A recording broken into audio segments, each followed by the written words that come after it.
Ya, bismillahirrahmanirrahim. Assalamualaikum warahmatullahi wabarakatuh. Waalaikumsalam warahmatullahi wabarakatuh. Ya, Bapak Ibu guru sekalian, izinkan saya Ika Maharani, calon guru penggerak angkatan 10 Kabupaten Bekasi dari SMA Am Muslim, ingin mempresentasikan atau diseminasi mengenai perubahan paradigma dan penerapan strategi disiplin positif di sekolah. Ya, baik Bapak Ibu, untuk materi kita kali ini akan ada 1, 2, 3, 4, 5, 6, 7 ya. Sekitar ada 7 yang akan saya coba bagikan kepada Bapak Ibu sekalian. Yang pertama itu adalah mengenai disiplin positif dan nilai kebajikan universal. Kemudian yang kedua adalah teori motivasi, hukuman, penghargaan, dan restitusi. Dan yang ketiga adalah keyakinan kelas. Yang keempat, kebutuhan dasar manusia dan dunia berkualitas. Yang kelima, posisi kontrol. Dan yang keenam adalah segitiga restitusi. Kemudian, kita untuk ice breaking sejenak ya Bapak Ibu ya. Untuk ice breaking sejenak, saya akan membagikan kertas kecil ya. Saya akan membagikan kertas kecil ini ke Bapak Ibu, begitu ya. Nanti Bapak Ibu saya minta untuk menuliskan hal yang paling berharga. Hal yang paling berharga buat Bapak Ibu sekalian. Boleh benda gitu ya, atau boleh hal-hal yang tidak dilihat seperti itu ya. Begitu Bapak Ibu ya. Baik.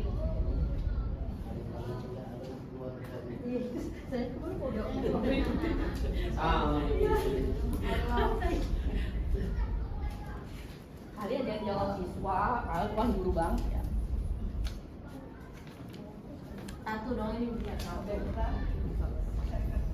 Satu yang berharga untuk Bapak. masalahnya ada nggak itu? Satu kata atau Boleh apa satu hal? Satu hal yang berharga buat hidup apa? Sesuatu yang sangat berharga. Nah, kalau sudah kertas tersebut boleh Bapak Ibu genggam di salah satu tangan Bapak Ibu.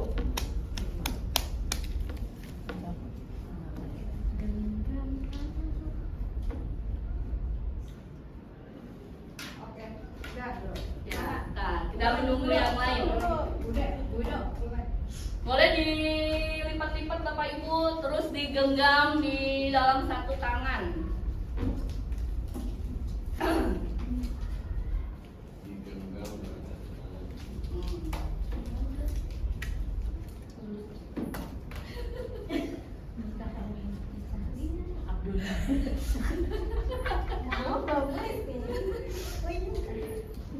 Kan inspirasi. Iya.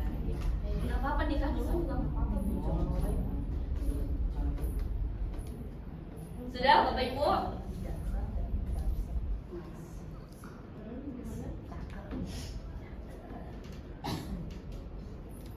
Sudah Bapak Ibu? Sudah Bu Coy?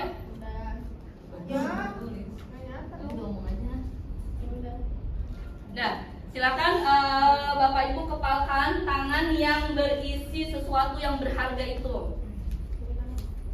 Terserah bebas. Oke, ya. Nah, Bapak Ibu bisa berpasangan ya, bisa berpasangan, berarti berdua ya Bapak Ibu ya. Nah, di sini, Bapak Ibu bergantian untuk menjadi posisi A ataupun posisi B. Nah, di situ adalah Bapak Ibu berusaha untuk meminta satu hal yang berharga itu di teman Bapak Ibu, apakah diberikan atau tidak gitu ya, dengan cara Bapak Ibu sendiri gitu ya, boleh dengan cara apapun. Iya, terserah Bapak Ibu, ya terserah Bapak Ibu. Jadi teman Bapak Ibu berusaha untuk meminta hal yang paling berharga itu. Nah, Bapak Ibu punya hak untuk memberikan atau menolaknya gitu ya. Nah ya boleh dengan merayu, boleh dengan memaksa, terserah.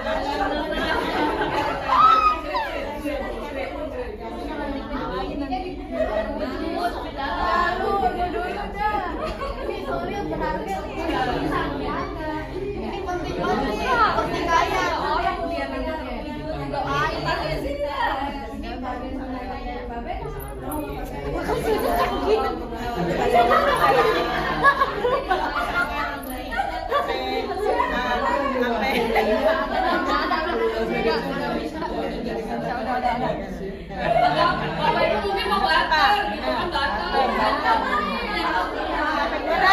Oh, sih.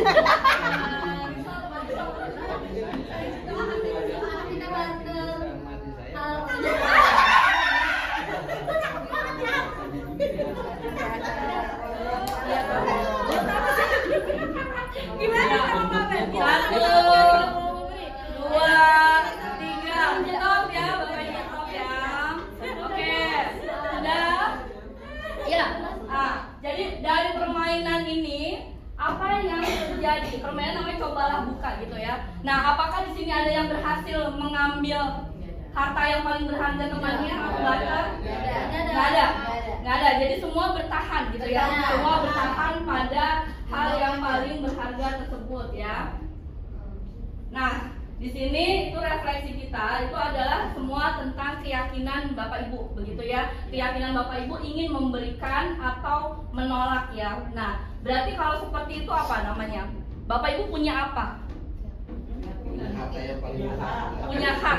Punya hak ya, punya hak. Nah, ya. Atau kalau bahasa di sini adalah Bapak Ibu punya kontrol diri. Kontrol diri untuk memberikan atau menolaknya, begitu kan? Nah, intinya adalah apakah Anda membuka kepala tangan Anda? Enggak ya. Tadi dengan dipaksa, dengan dirayu, dibujuk atau bahkan ada yang mau barter ya. Tadi itu pun juga tidak dikasih. Nah, apakah Anda menutup kepala tangan Anda? Kenapa? Kenapa Bapak Ibu menutup kepala tangan Bapak? Menjaga agar tidak direbut oleh orang lain. Ada lagi? Nah, begitu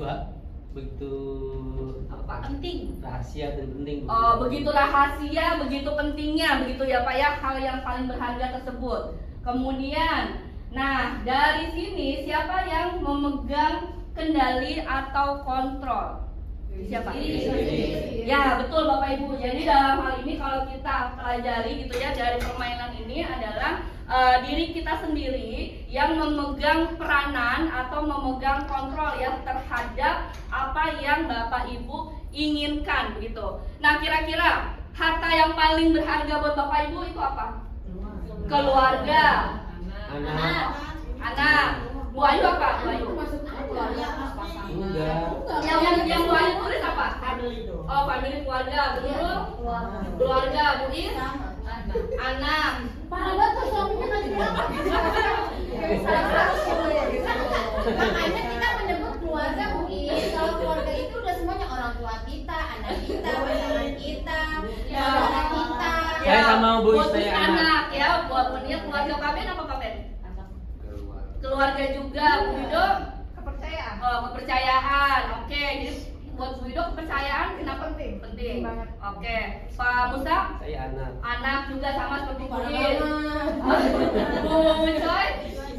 Tujuan hidup Bu Coy apa? Ya jodoh.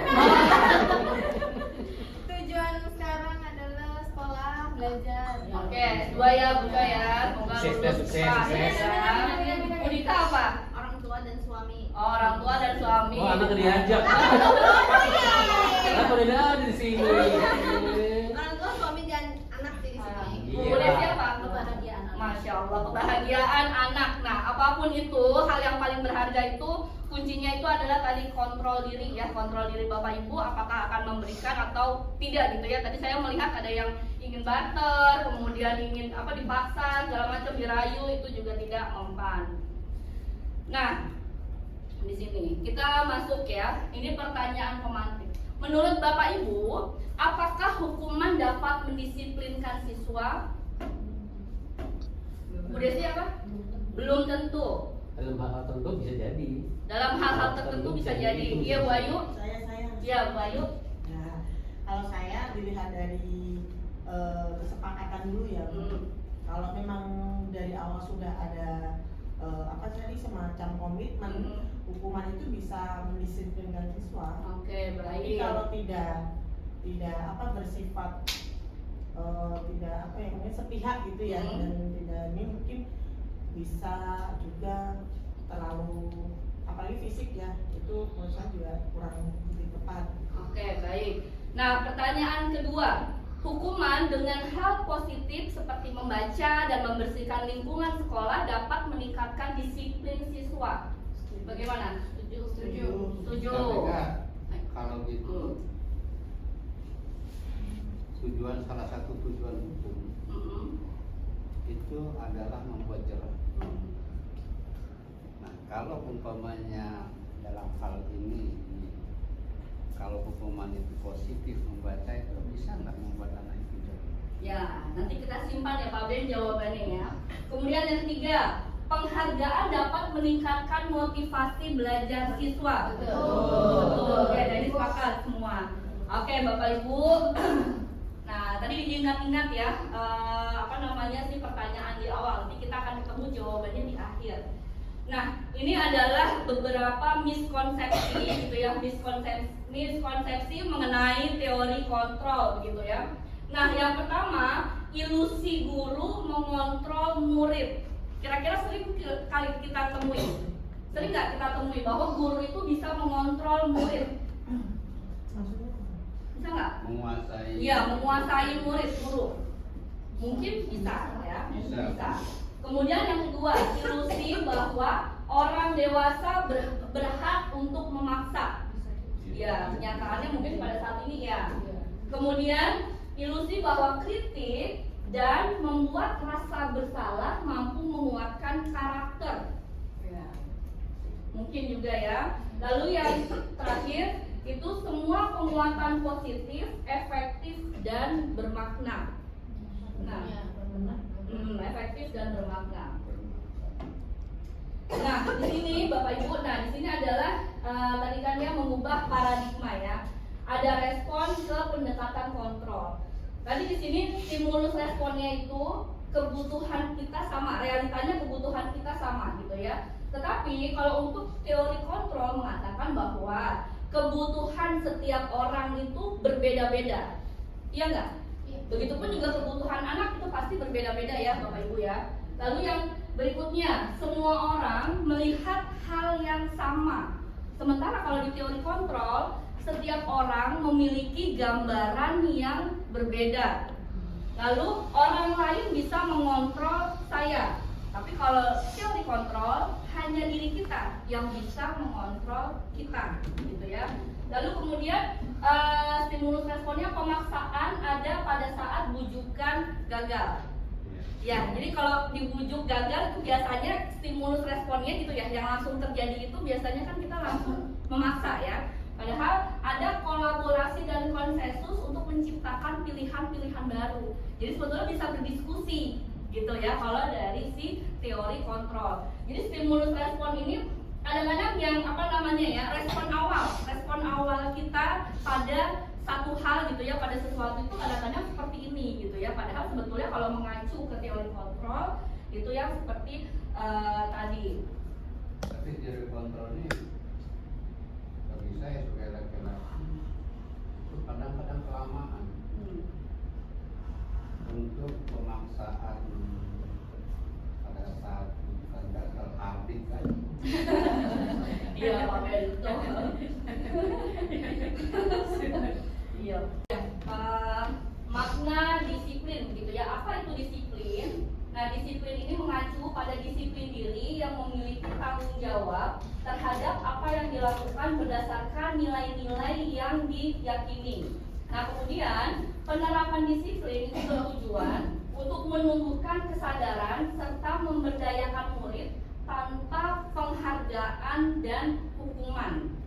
Lalu kemudian sebagai pendidik, tujuan kita adalah menciptakan murid yang memiliki disiplin diri sehingga mereka bisa berperilaku dengan mengacu pada nilai-nilai kebajikan universal dan memiliki motivasi intrinsik bukan ekstrinsik gitu ya. Jadi motivasi dari dalam bukan motivasi dari luar. Kemudian makna disiplin positif itu tadi menumbuhkan kesadaran tanpa penghargaan dan hukuman begitu ya Bapak Ibu. Nah, nilai-nilai kebajikan ini adalah nilai-nilai yang disepakati bersama. Jadi terlepas dari suku bangsa agama, bahasa, latar belakang. Nah, nilai-nilai ini merupakan payung besar dari sikap perilaku kita. Jadi ini adalah sebuah fondasi ya. Kalau kita mengacu kepada profil pelajar Pancasila, maka nilai-nilai kebajikan yang bisa kita ambil itu satu, beriman, bertakwa kepada Tuhan Yang Maha Esa, kemudian mandiri, kemudian bernalar kritis, lalu kemudian berkebinekaan global, gotong royong, dan kreatif Bapak Ibu. Nah, nilai-nilai kebajikan ini yang berusaha kita tanamkan kepada murid-murid kita, begitu ya, di luar tadi kebiasaan apa mungkin ada beberapa yang dengan hukuman dan penghargaan. Nah, sementara motivasi ekstrinsik itu motivasi dari luar ya, itu untuk menghindari ketidaknyamanan atau hukuman. Lalu yang kedua, untuk mendapatkan imbalan atau penghargaan dari orang lain. Nah, mungkin ini juga yang seringkali kita temukan pada murid-murid kita, gitu ya. Misal, kita ini kalau menurut Bapak Ibu ya, kalau berkendaraan kan harus pakai helm ya. Berkendaraan motor itu harus pakai helm. Nah, menurut Bapak Ibu menggunakan helm itu karena apa? Untuk apa? Keselamatan. Dari buku. Nah aturan gitu ya, aturan tadi kata Bu Coy, kata Bu Desi itu adalah keselamatan. Kalau kita mengacu kepada nilai kebajikan, itu adalah tentang keselamatan. Jadi keselamatan itu di atas dari aturan. Gitu, kalau aturan itu ya dibuat memang untuk ditaati tadi seperti kata Pak Musa, tapi kita berusaha levelnya itu bukan di level sekedar aturan, tapi kita sudah tahu bahwa helm itu kita pakai untuk menjaga keselamatan kita, seperti itu Bapak Ibu. Nah, mungkin anak-anak juga misalnya datang tepat waktu, mungkin ada sebagian dari mereka yang memang aturannya jam 7 ya jam 7 gitu ya. Tapi juga ada juga yang sebagian dari mereka punya motivasi intrinsik tadi, dia lebih menghargai dirinya dia sendiri gitu ya, lebih punya waktu lebih untuk nanti dia beristirahat dulu sebelum nanti dia memulai pelajaran, seperti itu. Lalu kemudian, nah, menurut Bapak Ibu, murid-murid di sekolah ini apakah sudah banyak yang memiliki motivasi intrinsik dalam perilakunya? Gimana Bapak Ibu? Belum ya. Jadi beberapa mungkin mereka masih harus dibatasi dengan aturan gitu ya. Nah, seperti itu. Nah, ini mencatat 100 kali di dalam buku kalimatnya adalah saya tidak akan terlambat lagi karena terlambat ke sekolah. Jadi dia dia di sekolah itu karena dia terlambat, dia suruh mencatat saya tidak akan terlambat lagi. Menurut Bapak Ibu itu hukuman atau konsekuensi? Hukuman. Kalau lari mengelilingi lapangan basket 2 kali karena terlambat hadir di sekolah, hukuman. Kalau yang pertama, hukuman juga. Nggak ada yang menyebut konsekuensi. Kecuali kalau ada tertulis konsekuensinya, nanti kalau terlambat berapa kali. Ada aturannya di awal. Iya, ada aturan di awal. Yang Kalau kata pertama saya, itu konsekuensi konsekuensi itu yang identik hukuman. dengan kait dengan kebutuhan dia, itu konsekuensi. Misalnya dia terlambat masuk, konsekuensinya kan pelajaran tentang ada materi tertinggal kelas. Jadi ada korelasi antara keinginan dia ke kebutuhan itu. Konsekuensi, ya. Kalau hukuman, Ini hukuman. Kalau saya gini Bu, Iya, gimana Bu Ayu? kalau awalnya kan hukuman itu pasti sudah ada di Tata SOP tertib, ya. SOP tata tertib. Ketika ada yang melanggar hukuman, kemudian dia melanggar lagi, pasti di dalam SOP itu nanti akan diceritakan konsekuensinya. Kalau kamu melanggar lagi akan seperti ini. Dan mungkin yang lari mengelilingi lapangan basket 2 kali itu adalah merupakan konsekuensi karena dia tidak melanggar yang pertama, atas dasar dia sudah melakukan kesepakatan dengan bahwa nanti apa nih setelah kamu ini masih ngulangi lagi, kamu apa siap apa? Oh saya siap lari mengelilingi lapangan. Artinya dia siap melakukan itu atas konsekuensi yang sudah mereka sepakati seperti itu. Oke, kita tampung dulu ya.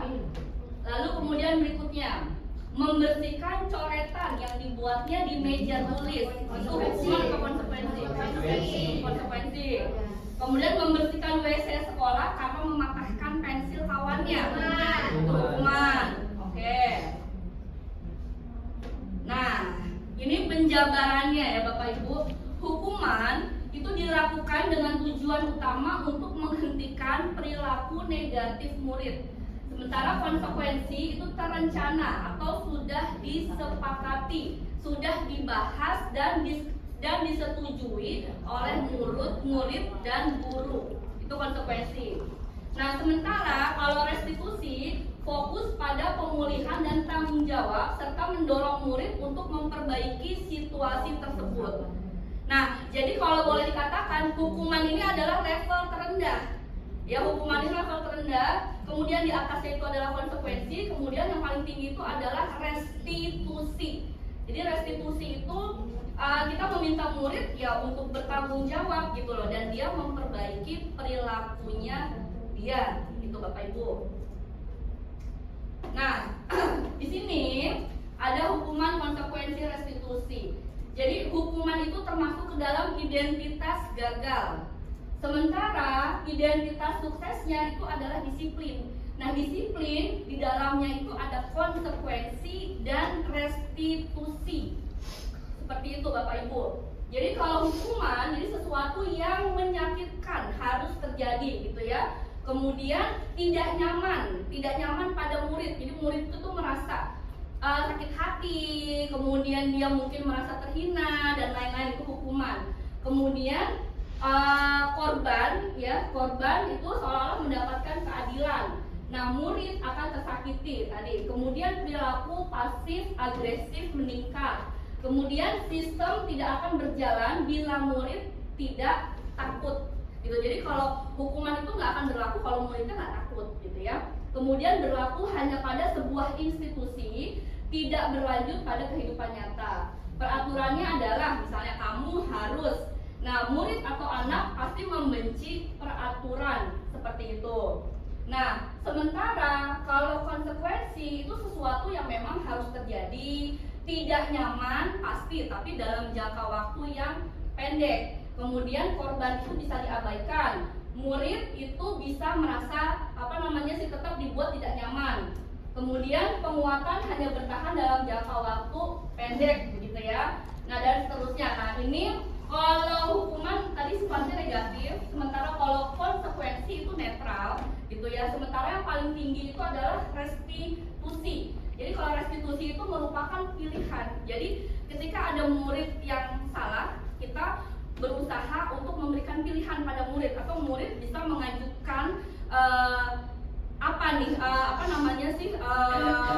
konsekuensi yang dia pilih gitu. Jadi ada bentuk diskusi antara siswa dengan gurunya.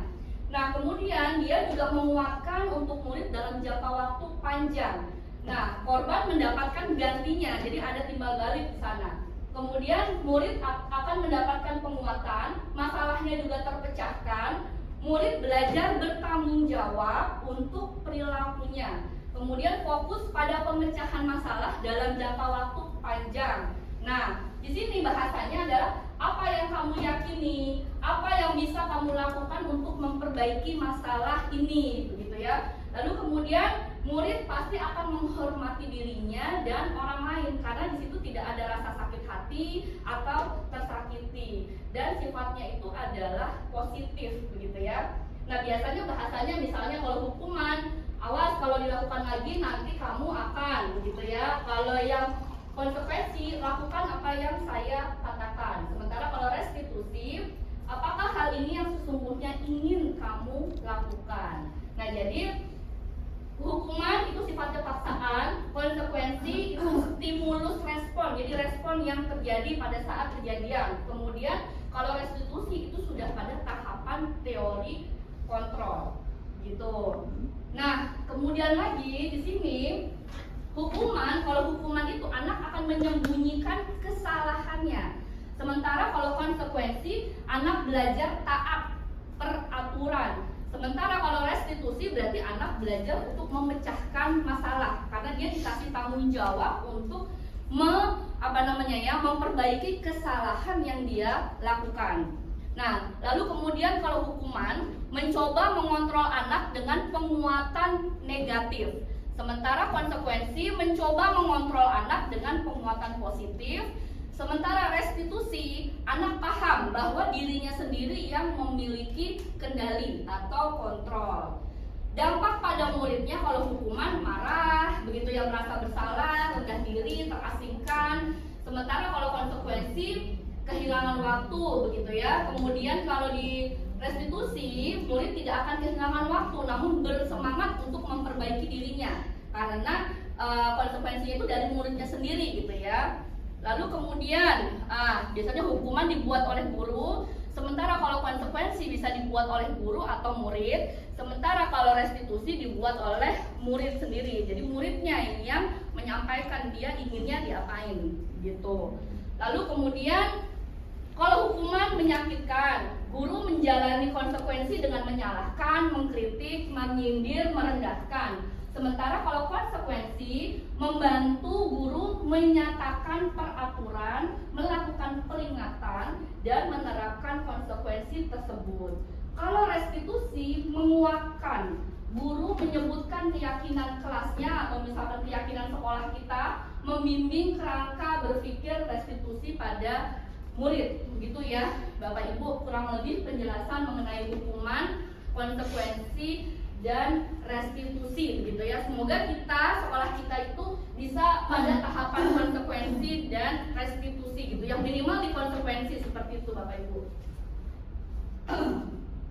Nah, dihukum oleh penghargaan, gitu ya. Menurut Alfiko, saat kita berulang kali menjanjikan hadiah kepada anak-anak agar berperilaku bertanggung jawab, atau kepada seorang murid agar mempelajari sesuatu yang baru, atau kepada seorang karyawan agar melakukan pekerjaan yang berkualitas, kita sedang berasumsi bahwa mereka itu tidak dapat melakukannya atau mereka tidak akan memilih melakukannya.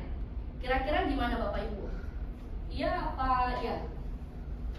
Kira-kira kalau kita menjanjikan sesuatu kepada anak-anak, kepada murid kita, gitu ya, kayaknya seolah-olah gitu ya, seolah-olah kalau nggak dikasih, ya anak itu nggak akan melakukan seperti ya, itu. Ini juga temuan di lapangan, kan saya maaf ya, karena saya janjikan siapa yang kita perlu misalkan dapat dipilih, itu secara progresif mungkin belum Ya. merasa dipacu. Betul. Kayaknya kalau cepat aku akan dapat gitu. Satu sisi sih emang lihat ada stimulus karena ingin dapat hadiah mereka ke guru-guru misalnya gitu.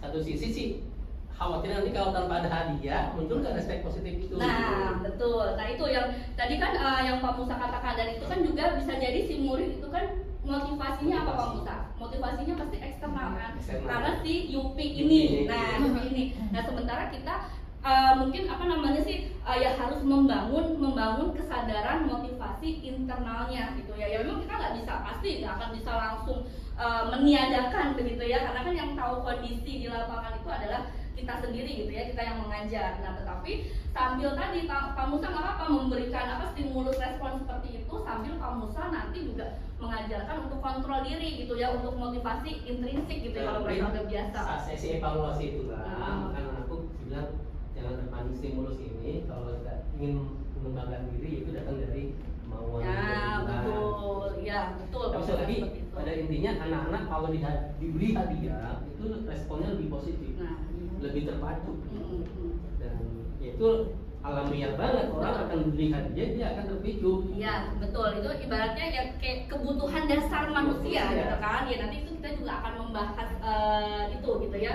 Nah jadi kalau dihukum oleh penghargaan, dampaknya itu adalah pengaruh jangka pendek. Ya tadi kan Pak Musa ada kekhawatiran gitu ya, kalau kalau nanti suatu saat nggak diberi Yupi, pasti akan pasif aja nih gitu kan. Tadi pengaruh jangka pendek itu dan jangka panjangnya juga mungkin jangka pendeknya oke, tapi jangka panjangnya belum tentu gitu. Nanti belum kali ketemu dengan guru lain yang tidak memberikan apa-apa, anak itu bisa jadi pasif, ya kan, betul begitu. Terus kemudian dikatakan juga bahwa penghargaan itu tidak efektif. Penghargaan itu bisa merusak hubungan begitu ya. Misal namanya anak-anak atau murid gitu ya, mereka berkompetisi, mereka bersahabat baik, tapi ketika temannya atau sahabatnya ini dikasih, ada rasa iri gitu ya, ada rasa iri, itu mungkin saja bisa terjadi. Kemudian penghargaan itu juga bisa menurunkan kualitas. Tadi kualitasnya hanya sekedar iming-iming hadiah gitu. Kalau nggak dikasih hadiah, mereka nggak akan mau bergerak gitu. Nah itu kan yang tidak kita harapkan gitu ya. Lalu kemudian penghargaan mematikan kreativitas. Kemudian penghargaan itu juga bersifat untuk menghukum, dan penghargaan tadi mengurangi motivasi intrinsik seperti itu. Ini menurut si Alfie Koh. Nah, sementara kalau restitusi, restitusi ini adalah sebuah pendekatan untuk menciptakan disiplin positif. Yang ini itu adalah baiknya kita menggunakan restitusi gitu ya. Nah, ini keyakinan kelas Bapak Ibu. Keyakinan kelas itu berarti nilai-nilai kebajikan universal yang disepakati secara tersirat dan tersurat gitu ya, lepas dari latar belakang suku, bangsa, agama. Nah kemudian menurut Gossen, keyakinan itu juga lebih memotivasi. Dalam hal ini adalah motivasi intrinsik atau motivasi dalam diri siswa. Nah mungkin Bapak Ibu di awal tahun ajaran baru sebagai wali kelas gitu ya, atau sebagai guru mata pelajaran juga punya ya kesepakatan kelas atau kesepakatan mata pelajaran gitu ya. Jadi bukan hanya sekedar aturan begitu ya Bapak Ibu ya. Nah jadi untuk pembentukan keyakinan sekolah atau keyakinan kelas itu bersifat abstrak.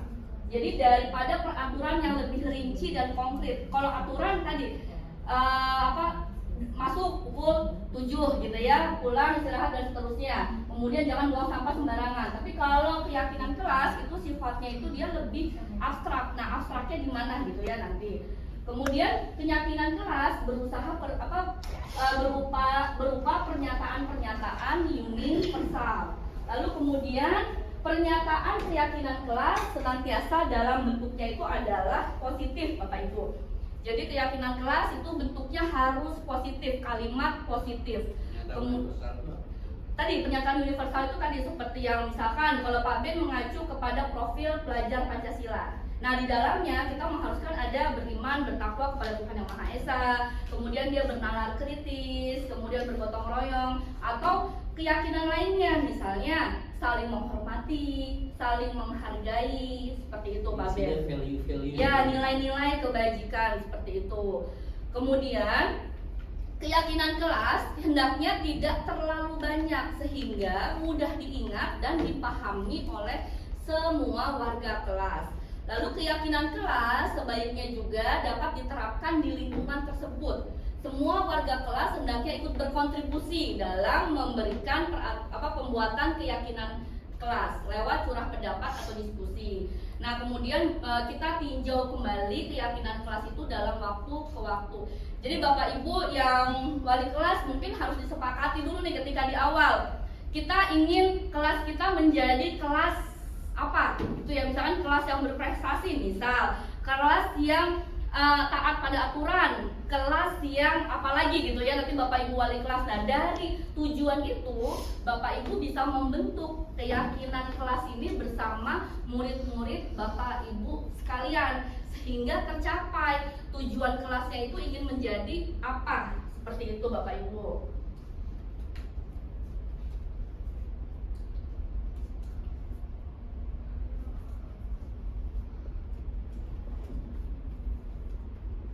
Nah, misal paling dasar itu adalah aturan kelas paling awal. Jadi paling awal itu dibuat misalnya aturan kelas. Nah, biasanya misalnya dilarang buang sampah sembarangan, masuk kelas tepat waktu begitu ya, atau misalnya dilarang menyontek gitu misalnya, seperti itu. Nah, untuk keyakinan kelasnya diganti kan karena dia harus kata-kata yang positif. Jadi menjaga kebersihan kelas gitu. Lalu misalkan jangan menyontek, jadi percaya diri pada kemampuan sendiri, misalnya seperti itu. Nah, nilai kebajikan yang ingin Bapak Ibu tanamkan apa? Nah, di sini karena tadi dilarang buang sampah awalnya, terus kemudian jadi menjaga kebersihan. Nah, nilai kebajikannya menjadi peduli pada lingkungan sekitar. Jadi anak itu bisa peduli gitu ya terhadap lingkungan sekitar. Tujuannya nilai kebajikan yang akan diangkat itu seperti ini. Lalu kemudian, nah ini ada dua-duanya kesepakatan kelas Bapak Ibu. Kira-kira dari dua hal ini yang sudah menjadi keyakinan kelas yang mana, terlihat nggak Bapak Ibu?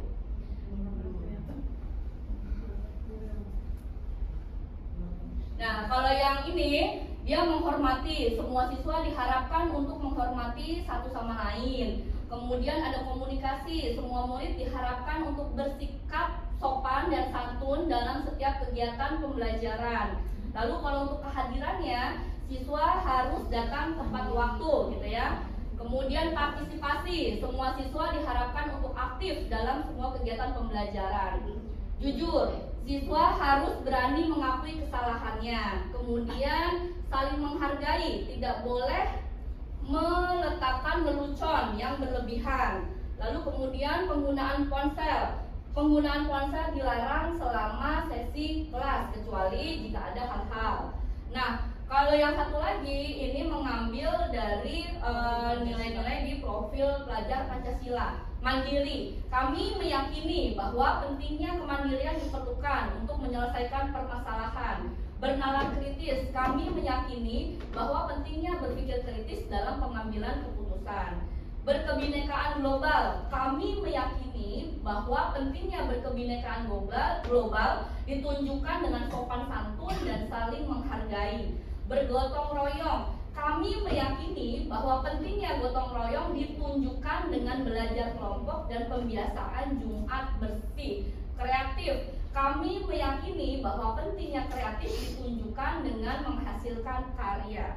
Menurut Bapak Ibu, yang mana yang sudah merupakan keyakinan kelas atau dua-duanya bisa disebut sebagai keyakinan kelas? Yang ini ya, yang profil Pancasila ya.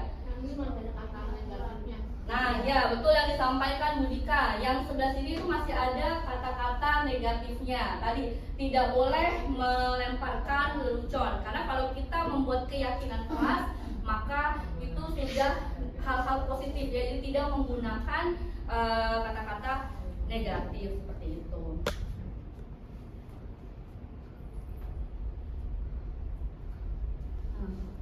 Ini yang sudah saya lakukan Bapak Ibu di kelas.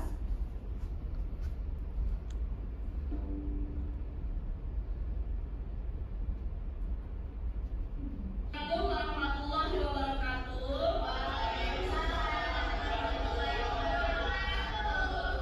Ya, apa kabarnya nih kelas 11 IPS sudah istirahat?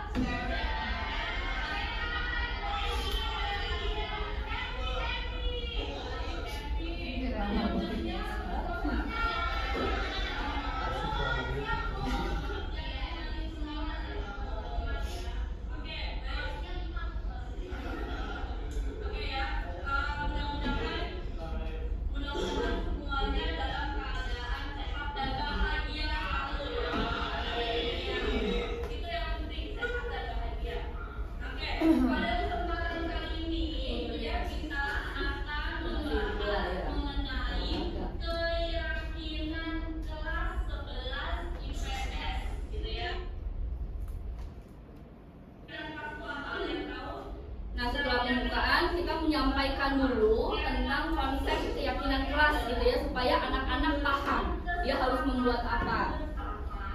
Atau komitmen yang kalian sepakati bersama untuk kepentingan kelas 11 IPS.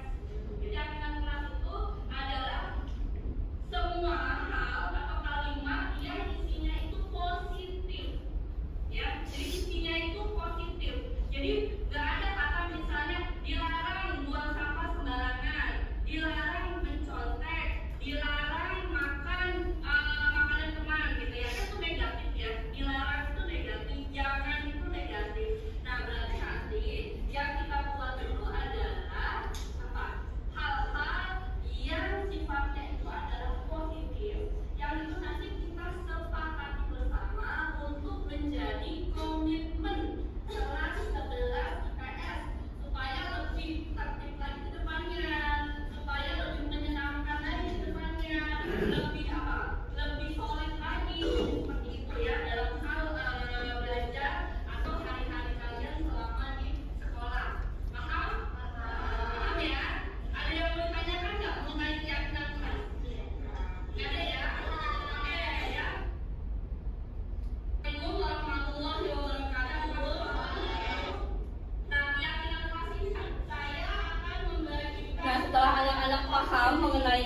keyakinan kelas, nah Bapak Ibu bisa mengajak anaknya begitu ya untuk berdiskusi.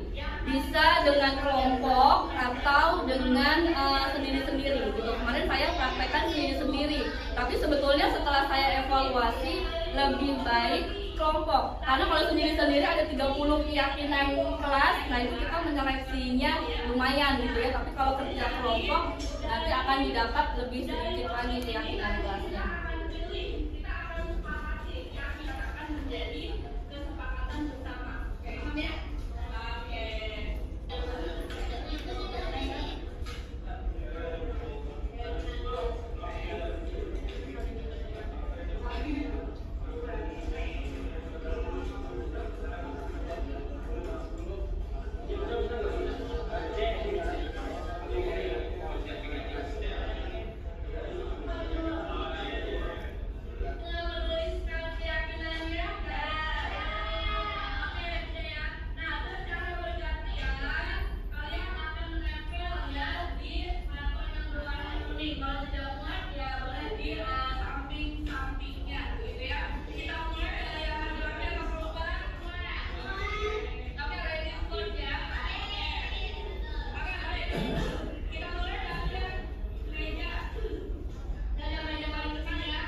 Kemudian Bapak Ibu menyeleksi dulu ya, menyeleksi keyakinan kelas yang sudah disampaikan oleh anak-anak, kemudian menyepakatinya.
Nah, setelah disepakati keyakinan kelas, Bapak Ibu bisa bentuk kesepakatannya itu berupa misalnya tanda tangan ya. Jadi semua siswa yang ada di situ menandatangani keyakinan kelas yang telah dibuat ya, itu sudah menjadi komitmennya gitu.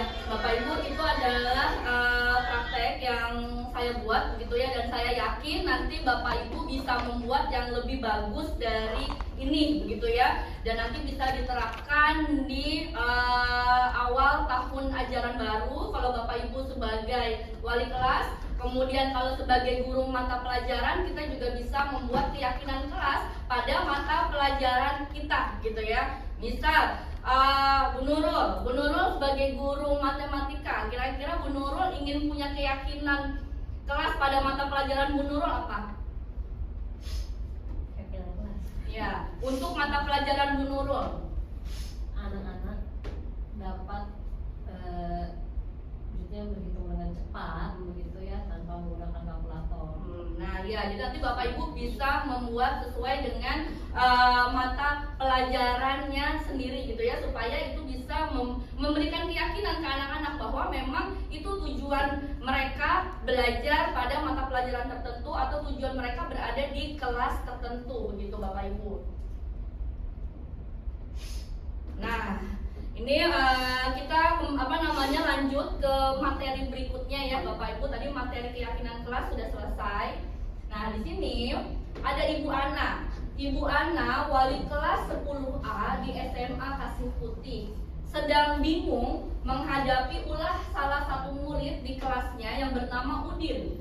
Beberapa anak di kelas 10A telah datang padanya untuk mengeluhkan Udin yang seringkali meminta bekal makan siang mereka secara paksa. Menurut Bapak Ibu, kira-kira apa alasan Udin melakukan hal tersebut? Iya Bu Nia, silakan. Ya, kalau menurut saya alasannya itu mungkin kadang yang saya tangkap banyak dari anak-anak kita ini kurang berkomunikasi Bu.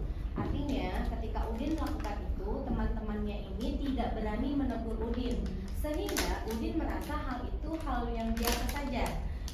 Jadi si anak tersebut karena tidak berani menegur Udin, akhirnya hanya menyampaikan ke wali kelasnya, meminta tolong wali kelasnya untuk menegur Udin secara langsung. Sebenarnya masalah akan selesai apabila teman-temannya berani atau berani mengungkapkan apa yang dia tidak sukai atau tidak setuju dengan hal yang dilakukan Udin. Jadi kalau saya melihatnya di sini lebih kepada karena Udin merasa temannya tidak masalah diminta, maka dia melakukan hal itu berulang-ulang. Oke, ada yang punya alasan lain?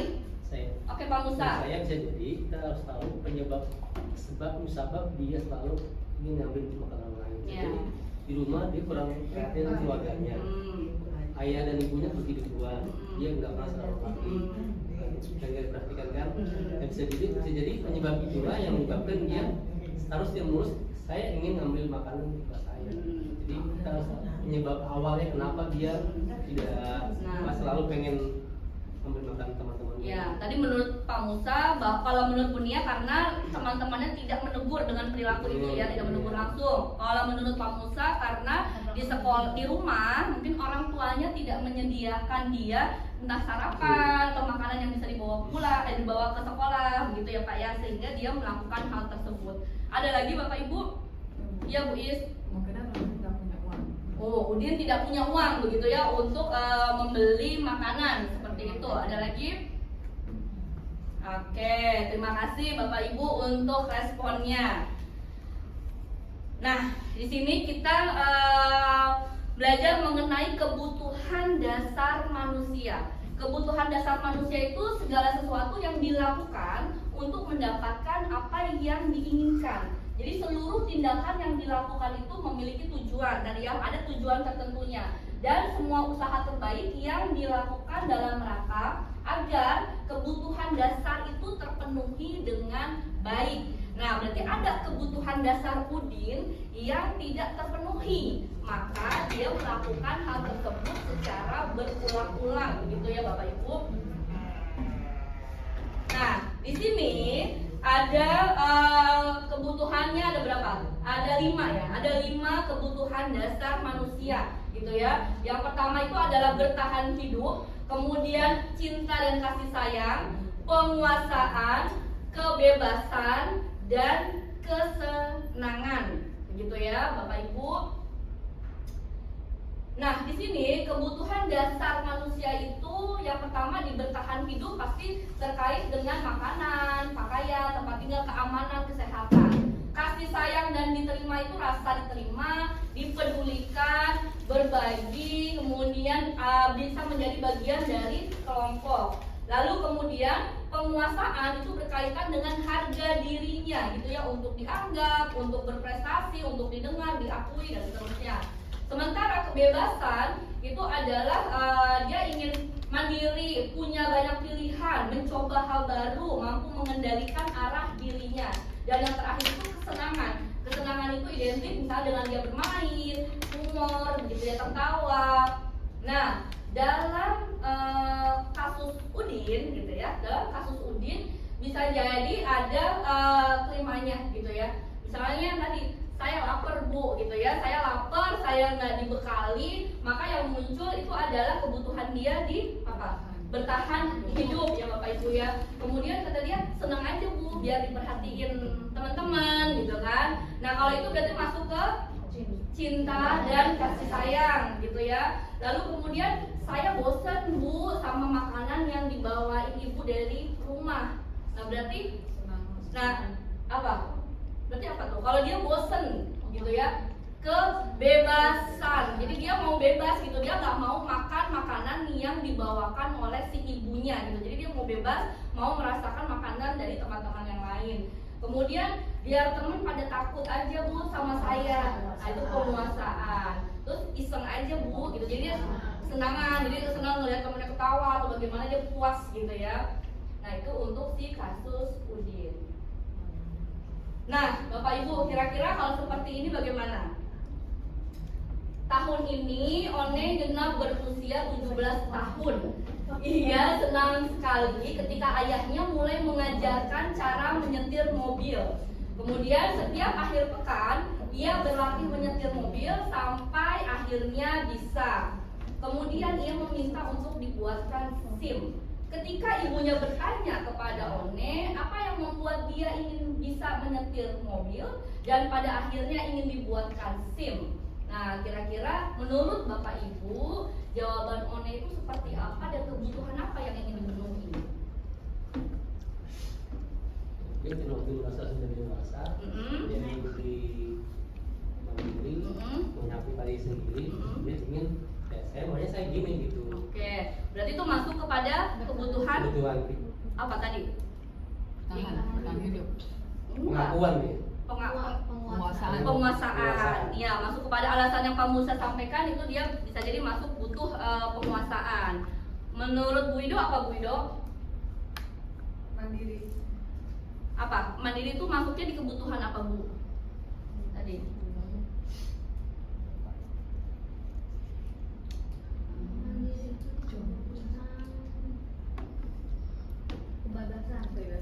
Kebebasan. Dia mau bebas gitu ya, bisa bawa mobil. Terus ada lagi? Ya Bu Coy, apa Bu Coy? Mungkin bisa jadi melihat teman-temannya dari gaya hidup sekitar teman-temannya, dia mau kayaknya kalau naik mobil lebih keren nih daripada naik yang roda dua gitu. Itu masuk kebutuhan Rasa diterima ya. senangan ya, penghargaan.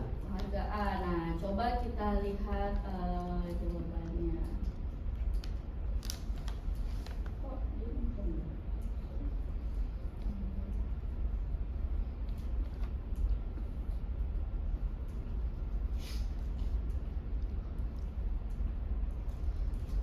Nah, bisa jadi seperti ini. Aku merasa bangga dan keren gitu. Nah, kalau dia merasa bangga dan keren itu masuk kebutuhan apa Bapak Ibu? Penghargaan. Terus supaya bisa ngajak teman-temannya jalan naik mobil. Senangan penguasaan.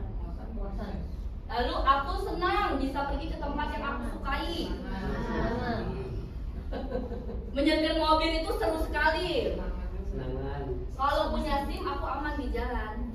Bertahan hidup. Coba kita lihat jawabannya.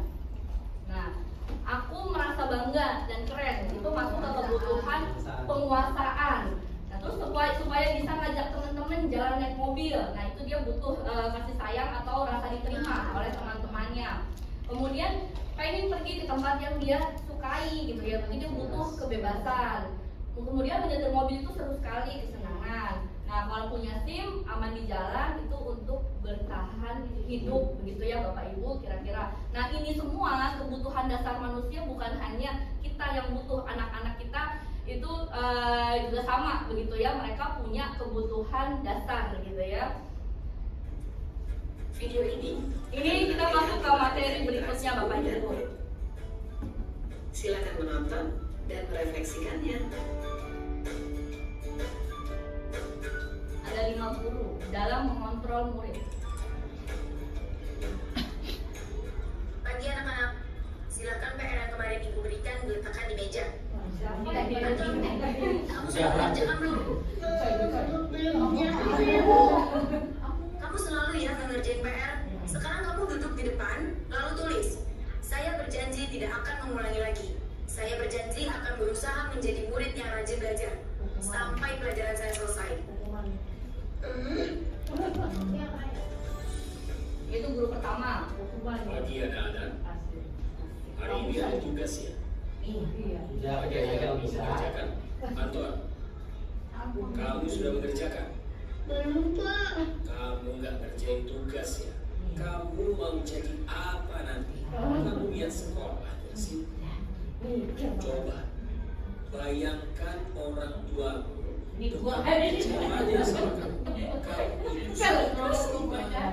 Kamu harusnya bertanggung jawab sama dirimu sendiri.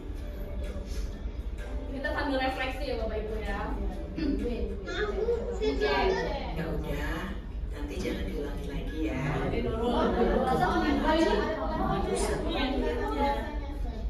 Ya, Munajila. tetap bantu ya. Bainun. Terus kan teman. Wah, jadi kalau aku selamat lagi, apa ya?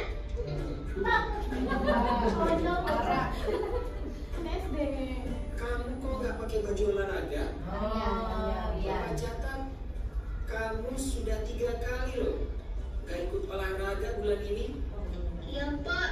Sudah 3 kali berarti saya dapat sanksi, Pak.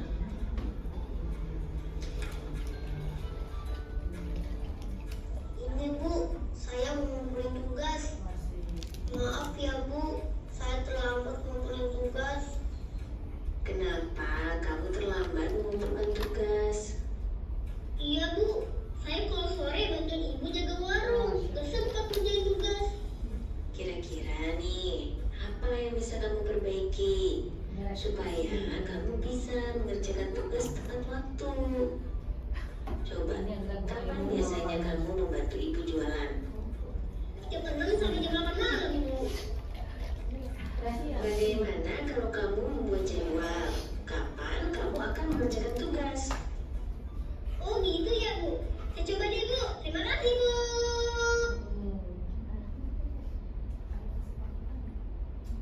Nah, ya Bapak Ibu, ini adalah 5 posisi kontrol kita sebagai guru Bapak Ibu. Yang pertama itu adalah penghukum, lalu kemudian yang kedua itu adalah pembuat rasa bersalah, dan yang ketiga itu adalah teman, guru sebagai teman, kemudian yang keempat guru sebagai pemantau, dan yang kelima adalah guru sebagai manajer. Nah, kira-kira tadi setelah melihat cuplikan video singkat tersebut begitu ya, kira-kira kalau direfleksikan ke diri kita masih berada di posisi mana Bapak Ibu? Teman, jadi guru sebagai teman. Nggak ada yang guru sebagai penghukum. Tergantung sih, bisa semua. Bisa semua, Bu, kayaknya penghukum pernah. Siapa siswanya dulu kali? Iya, ada siswa kan beda-beda Kalau ya. misalnya Ada yang si bisa Julio, kita udah. teman. Iya, ada yang kita tinggal memantau aja gitu. Ada yang tipe-tipe saya membuat rasa bersalah walaupun gak salah-salah. Kayaknya kayak Jadi gitu. bergantung jejak juga sih. Jadi Bapak Ibu melihat situasi ya Bapak Iya. Ibu yang saat itu ditemui ya Iya. Bapak Ibu. Jadi Bapak Ibu bisa berbagi peran di Benar, kalimanya. nah, bisa. Itu ya Bapak Ibu saya. Tergantung tergantung kondisi. Nah, kalau saya kecewa sekali dengan kamu, itu posisi guru sebagai apa? Perkataan besar tadi Apa? Pembuat rasa bersalah. Kalau betul, pembuat rasa bersalah. Kemudian berikutnya, kamu tidak pernah benar melakukannya. Sekarang keliling lapangan 3 kali. Itu sebagai penghukum begitu.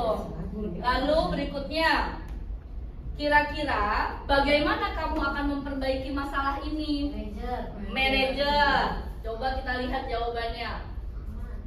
Nah, betul, manajer. Lalu berikutnya, ayolah lakukan demi bapak atau ibu. Nah, kebalik ya, yang tadi teman. Nah, coba nih, kalau terlambat 15 menit, apakah kamu sudah mengerti konsekuensi yang dilakukan bila terlambat? Nah, ini adalah pemantau. Nah, Bapak Ibu, ini tadi ya, tadi tentang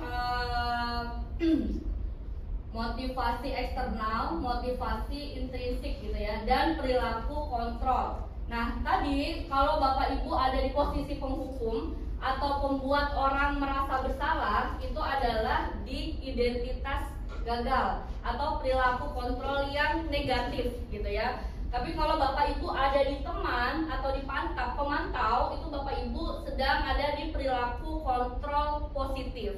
Nah, sementara yang paling tinggi lagi itu adalah Bapak Ibu sebagai manajer. Manajer itu berarti sudah memiliki kontrol diri gitu ya.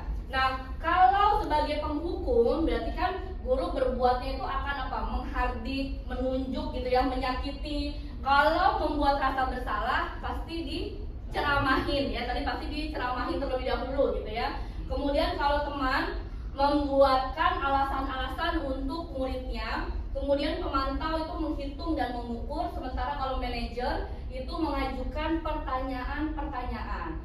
Nah, biasanya kalimatnya begitu ya. Kalau penghukum tadi, kalau kamu tidak melakukannya, saya akan gitu ya. Kemudian kalau di pembuat merasa bersalah, kamu sudah mengecewakan bapak dan ibu begitu ya. Kemudian di teman, ayolah lakukan untuk bapak ibu begitu ya. Ya sudah, nanti bapak ibu akan bantu bereskan. Sementara kalau di pemantau, nah tadi apa konsekuensinya, apa yang telah kamu lakukan gitu ya. Sementara kalau di manajer, tadi apa yang kamu yakini, kamu akan meyakini, kamu akan memperbaikinya. Nah, hasilnya kalau sebagai penghukum, maka siswa itu atau murid itu akan memberontak atau dendam. Jadi kemudian kalau di pembuat rasa bersalah, itu berarti siswa itu biasanya akan menyembunyikan atau berkata bohong. Sementara kalau di teman itu akan ketergantungan dengan bapak dan ibu. Sementara kalau di pemantau menyesuaikan bila diawasi. Nah, sementara kalau bapak ibu memposisikan sebagai manajer, maka bapak ibu akan menguatkan karakter dari siswa bapak ibu sendiri gitu ya. Nah, kalau posisi muridnya gitu ya, seolah-olah misalnya bapak ibu memposisikan dari penghukum, muridnya itu akan mengatakan ya, saya tidak peduli gitu ya. Kemudian kalau di pembuat rasa bersalah, ya maafkan saya. Kemudian kalau di pembuat teman, saya pikir bapak atau ibu teman saya gitu, misal seperti itu. Kemudian kalau di pemantau, saya akan dapat berapa bintang. Saya akan dapat berapa bintang kalau melakukan hal tersebut gitu ya. Lalu kemudian kalau di manajer, maka siswanya itu bagaimana cara saya agar bisa memperbaiki kesalahan saya. Nah, dampaknya kalau di penghukum bisa jadi mengulangi kesalahan tersebut berulang kali. Sementara kalau di pembuat rasa bersalah, siswa tersebut merasa rendah diri. Kalau di teman, siswa itu akan ketergantungan. Lalu kalau di pemantau, nah itu akan menitik beratkan pada dampak pada diri sendiri mendapatkan hadiah atau hukuman.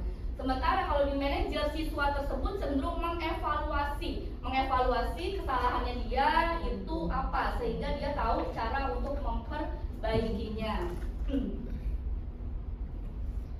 Nah, Bapak Ibu, ini materi terakhir yaitu mengenai segitiga restitusi. Tadi yang Bu Desi sampaikan juga ya, bahwa restitusi itu adalah yang tertinggi gitu ya, tahapan tertinggi dari kita, dan semoga kita bisa sampai di posisi restitusi. Nah, jadi kalau segitiga restitusi itu adalah proses dialog yang dijalankan oleh guru agar dapat menghasilkan murid yang mandiri dan bertanggung jawab, begitu Bapak Ibu. Lalu kemudian, nah, segitiga restitusi itu isinya apa? Yang pertama itu adalah menstabilkan identitas. Yang kedua itu validasi tindakan yang salah. Dan yang ketiga itu menanyakan keyakinan. Dan saya yakin Bapak Ibu bisa menerapkan segitiga restitusi ini, begitu ya. Kalau menstabilkan identitas, berarti Bapak Ibu sedang mengubah identitas anak dari yang tadinya merasa gagal atau dia salah karena sudah melakukan kesalahan menjadi orang yang sukses. Jadi dari identitas gagal menjadi identitas sukses gitu ya. Jadi distabilkan dulu identitasnya. Kemudian setelah Bapak Ibu ada di posisi pertama, Bapak Ibu naik ke validasi tindakan yang salah. Jadi Bapak Ibu mulai memahami kebutuhan apa yang mendasari si siswa tersebut melakukan hal tersebut gitu ya. Jadi Bapak Ibu bisa tahu ternyata kesalahannya itu seperti A, B, dan C. Nah, sementara yang terakhir itu adalah menanyakan keyakinan. Jika sudah diketahui kesalahannya, nah maka Bapak Ibu menguatkan gitu ya, menguatkan kembali untuk anak-anaknya tersebut begitu ya, dan dihubungkan dengan nilai kebajikan yang dimiliki gitu ya, atau yang diinginkan oleh si siswa tersebut. Nah, ini adalah penerapan segitiga restitusi yang saya terapkan di sekolah gitu ya.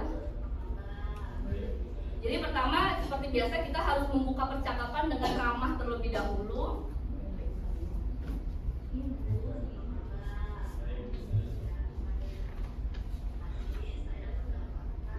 Nah, ini kemudian menstabilkan identitas.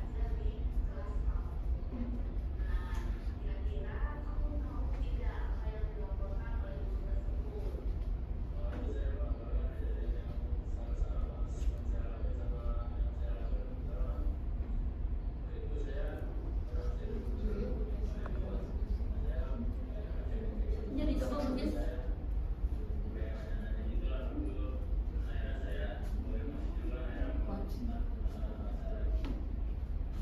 lalu setelah menstabilkan identitas, nah validasi tindakan yang salah.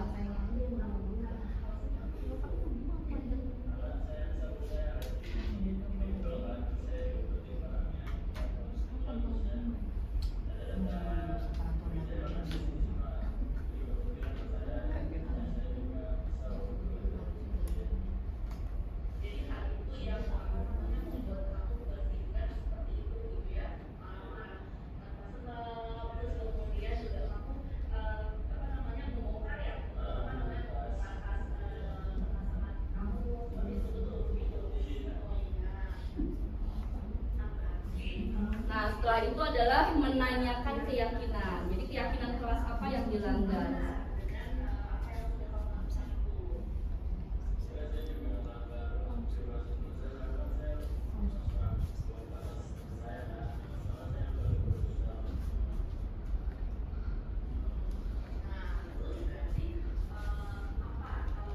setelah itu kita mengajak mencari solusi terhadap permasalahannya.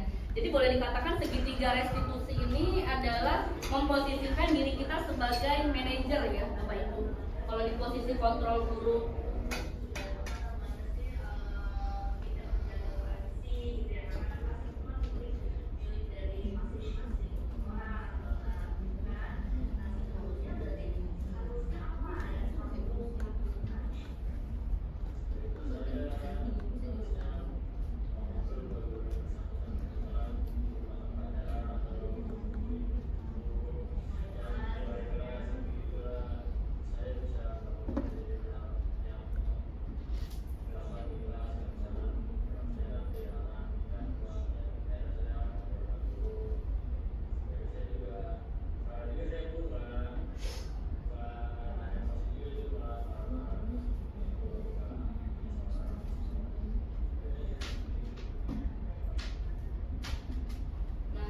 ya ditutup gitu ya. Setelah kita mendapatkan si anak menyadari kesalahannya, kemudian mendapatkan solusinya, maka kita simpulkan dan kita tutup.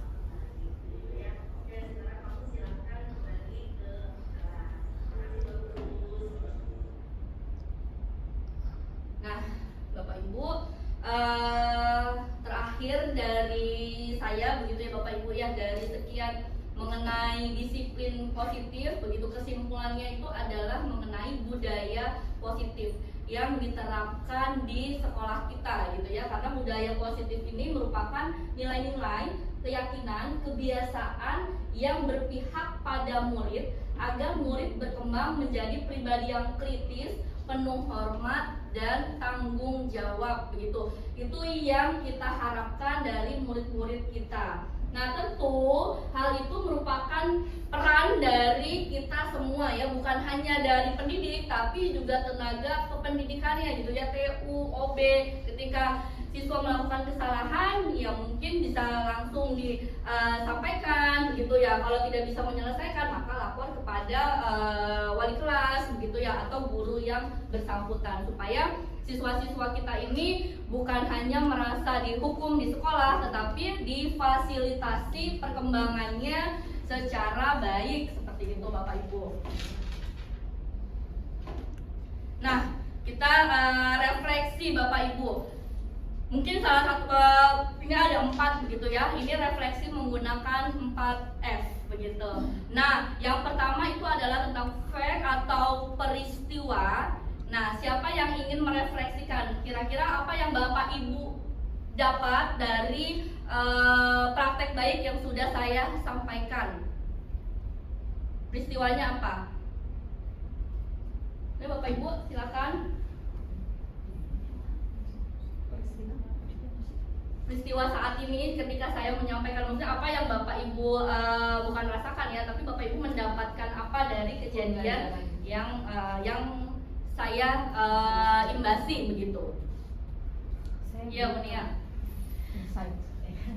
Sebenarnya kalau yang saya dapat Bu Ika ketika Bu Ika menyampaikan lebih kepada kita sebagai guru itu terkait dengan karakter anak yang ingin kita tumbuhkan sebagai karakter baik itu, kita lebih banyak meluangkan waktu untuk mengobservasi, mengevaluasi, menghadapi anak-anak kita, terutama yang tanda kutip memang membutuhkan kita sebagai figur guru di sekolah, bukan hanya sebagai pengajar tapi juga teman mereka gitu. Jadi seperti yang tadi saya lihat di sini Bu Ika menyampaikan bahwa kita itu harus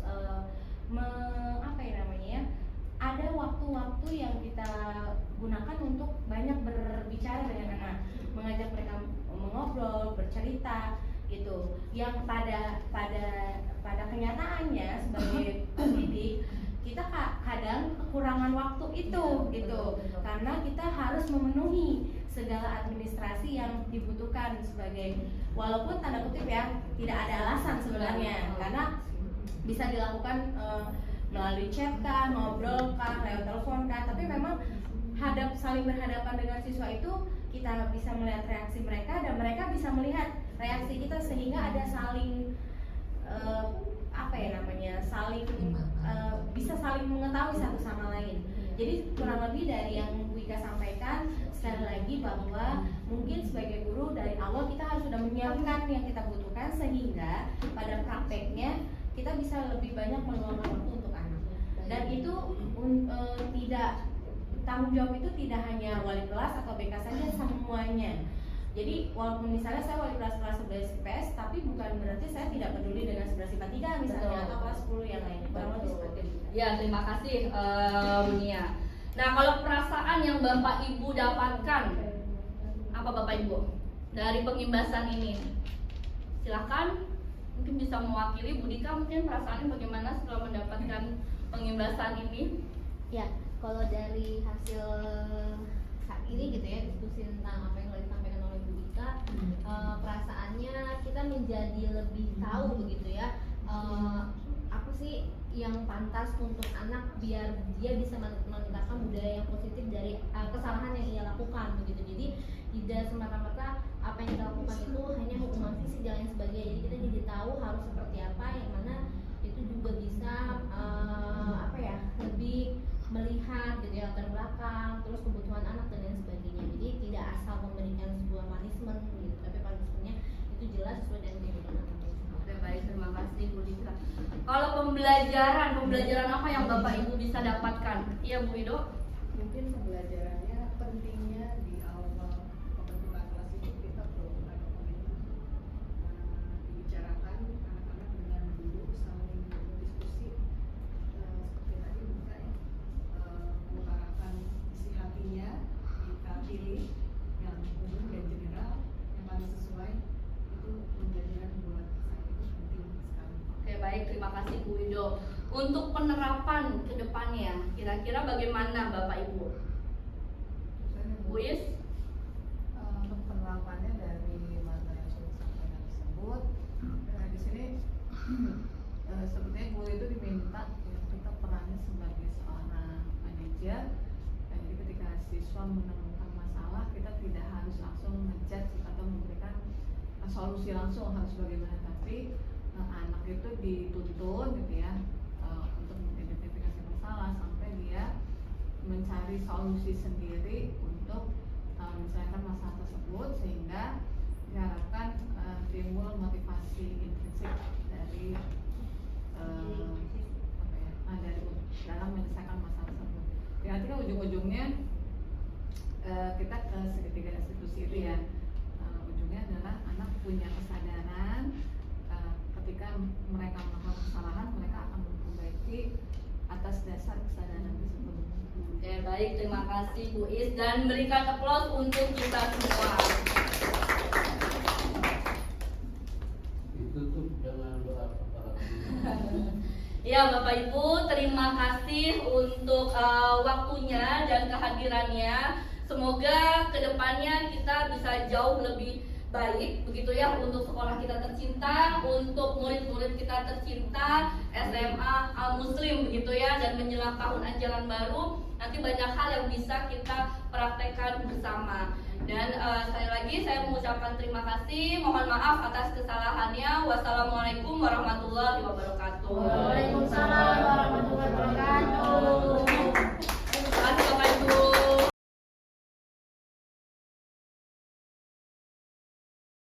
Assalamualaikum warahmatullahi wabarakatuh. Halo semuanya, perkenalkan nama aku Nafla Kamila dari kelas 11 IPS. Oke, lanjut. Halo semuanya, nama aku Amin. Panin. Halo, saya Bia dari kelas 11 IPS. Halo, saya Farel.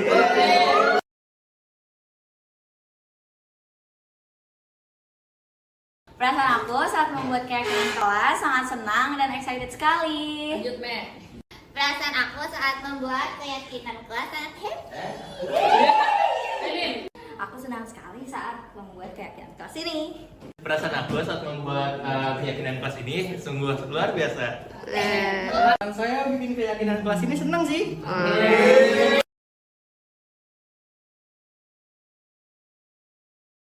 Menurut aku, itu penting banget. Menurut aku, ini sangat penting. Menurut aku, ini penting. Penting. Oke. Penting. Oke.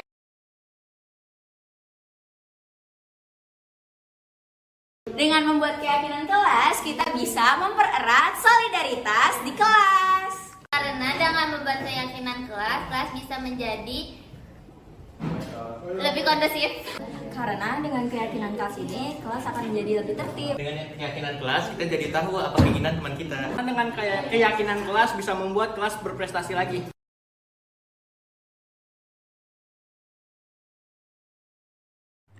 Perkenalkan, nama saya Bagus Duniswara. Saya dari kelas 11 IPS. Saya telah berdiskusi atas kasus yang telah saya lakukan di kelas tadi.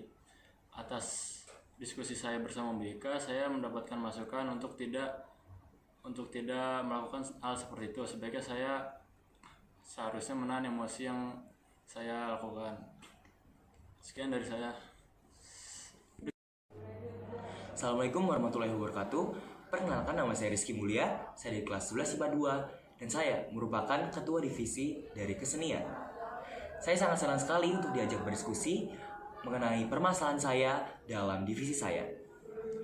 Saya sangat menyadari bahwa kesalahan saya merupakan kesalahan yang cukup sepele, yaitu tidak berkomunikasi dengan baik terhadap adik kelas saya.